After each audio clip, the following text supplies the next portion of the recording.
Mga kapusang gala, may natagpuan akong Airbnb na pangmalakasan. Mga minimalist, mag-ingay, puting walls na pang lifestyle vlog plus wooden accent na pang malacozy cafe, aesthetic ang dating. Kung gusto mo magpanggap na productive, may working corner pa para sa mga tumakas sa trabaho pero nasa beach pala. 24/7 din ang internet, malakas. Lakas ng tama parang ako.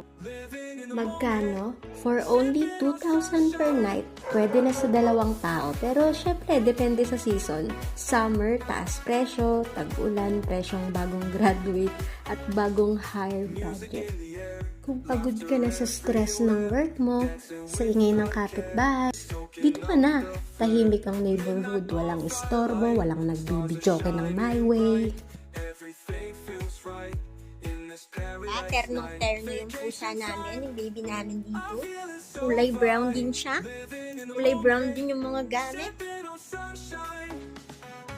Amoy ng amoy. Kanina pa rin yung amoy ng amoy. Hanatang ignorant yung creamang. Say what? May sarili siyang generator. Kaya kahit may power interruption, ikaw ay girl, boy, uninterrupted. At ang lamig ng aircon, parang ex mong hindi ka na maalala. Malapit lang sa Sabang Public Beach, pero sakto ang layo para di ka makarinig ng mga lasing na nagpa-party. Kung gusto mo ng kalma, pero may option lumabas at mag-surf, ito na yun.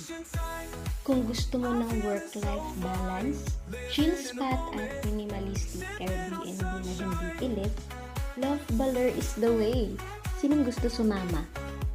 Comment, sama ako sa comment section, basta libre mo.